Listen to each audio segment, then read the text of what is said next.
ఇట్లా అదృష్ట రత్నాలనేవి పుట్టిన తేదీని బట్టి పెట్టుకోవాలా? రాశిని బట్టి పెట్టుకోవాలా? లేకపోతే మన జాతక చక్రం చూసి పెట్టుకోవాలా? దేన్ని చూసి అదృష్ట రత్నం అనేది మనం డిసైడ్ జేసుకోవాలి? మీరు యాక్చువల్‌గా అదృష్టం పెట్టుకునేటప్పుడు మీరు చెప్పిన అన్ని విషయాలు చూస్తారు. అన్నీ ముఖ్యంగా హైదరాబాద్, ఈ పుట్టిన తెలంగాణ సమయం గూడా ఏరియాలో మనకు కౌంట్ అవుతుంది. కౌంట్ గురించి చెప్తున్నా. యాక్చువల్‌గా ఏంటంటే, మీరు జాతక చక్రం చూడాలి. దాంట్లో ఏ దశలో ఎవరున్నారు, ముఖ్యంగా మీకు ఇప్పుడు ఉన్న తిథి ఏంటి, అట్లాగే తన స్వభావం అంటారు. సెల్ఫ్ అంటే ఒకటో గడిలో ఎవరున్నారు చూసుకొని, దాని రాశ్యాధిపతి ఎవరున్నారో, దానికి ఆ గ్రహాధిపతి ఎవరున్నారో, లేతే ఆ రూమ్‌కి ఎవరైతే అధిపతి ఉన్నారో వాళ్ళకి సంబంధించిన రత్నం పెట్టడం ఒక శాస్త్రం. అసలు మీకు జాతకమే లేదు. అప్పుడేం చేస్తారు?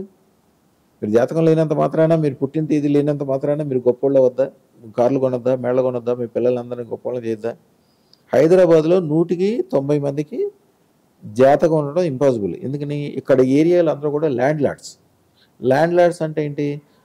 ఇక్కడ స్థిరపడిపోయినోళ్ళు. ఒక్కోళ్ళకి 1000 మంది నుంచి 5000 మంది వరకు బంధువులుంటారు. 5000 మంది బంధువులుంటే రోజుకి 2, 3 పెళ్ళిళ్ళకెళ్ళాల్సొస్తాయి. హైదరాబాద్‌లో పెళ్ళిళ్ళంటే తెలుసు కదా! తినటం, తాగటం ఇయన్నీ ఉంటాయి కంపల్సరీ. అది వాళ్ళ కల్చర్‌లో ఒక భాగం. ఆచారం. రోజుకు 3 సార్లు తాగినోడికి వాళ్ళెక్కడున్నారో వాడికే తెలదు. పిల్లల డేట్ ఆఫ్ బర్త్ ఎక్కడ రాస్తాడు? అసలు ఎంతమంది పిల్లలు ఉన్నారో కూడా తెలదు కొంతకాలం వరకు. ఇప్పుడంతే చాలా మంచిగా తయారయ్యారు గానీ, ఆళ్ళకి డేట్ ఆఫ్ బర్త్ ఉంటే సమస్య లేదు. మన దగ్గరకొచ్చినోళ్ళ 100కి 90% డేట్ ఆఫ్ బర్త్‌లు ఉండవు. అసలు డేట్ ఆఫ్ బర్త్ మాకు అవసరమే లేదు. 13 సంవత్సరాల వయసు ఎవరికైతే దాటిద్దో వాళ్ళు అసలు డేట్ ఆఫ్ బర్త్ చూడొద్దు అని చెప్తాం. వాళ్ళు డేట్ ఆఫ్ బర్త్ చూసిన కాడి నుంచి ఏం చెప్తారు? మీరిందాక అడిగారు చూడండి. శని దశ ఉంది, రాహు దశ ఉంది, కాలసర్ప దోషం ఉంది. చెడులు ఎతుక్కుంటారు గానీ, జాతకం అనేది ఒక సూర్యుడిలో ఎంత పెద్ద పవర్ ఉంటదో అంత పెద్ద పవర్ ఉంటది.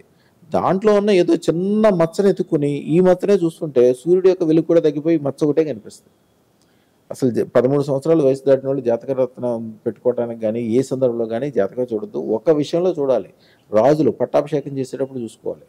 అలాగే గృహప్రవేశం అప్పుడు చూసుకోవాలి. మీకు రియల్ డేట్ ఆఫ్ బర్త్ లేకపోతే మీ గోచార ఫలితం అంటే మీ పేరు రామారావు ఉందనుకోండి. రామారావు అంటే చిత్తా నక్షత్రం, తులారాశి.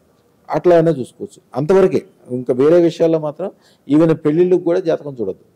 అదృష్టరత్నం పెట్టుకునేటప్పుడు జాతకంతో పనే లేదు. సూర్యుడి యొక్క పవర్ ఎట్లా ఉంటదో, బంగారం యొక్క శక్తి ఎట్లా ఉంటది, గొప్పతనం ఎట్లా ఉంటది, దీంట్లో ఉండేది అన్నీ ఉంటాయి కాబట్టి అసలు మీరు దాని గురించి ఏముంది అని ఆలోచన చేసినే చేయక్కర్లా. మీరు ఏ కులం ఉన్నా, ఏ గోత్రం ఉన్నా, మీరు ఏ నక్షత్రంలో పుట్టినా, ఎక్కడున్నా కూడా సూర్యుడి యొక్క కాంతి మీకు ఆటోమేటిక్‌గా ఎట్లా పడుతదో, అదృష్టరత్నం యొక్క పవర్ సూర్యుడి కంటే కోటి రెట్లు ఉంటది కాబట్టి దాని పవర్ మీకు ఆటోమేటిక్‌గా ఉంటది.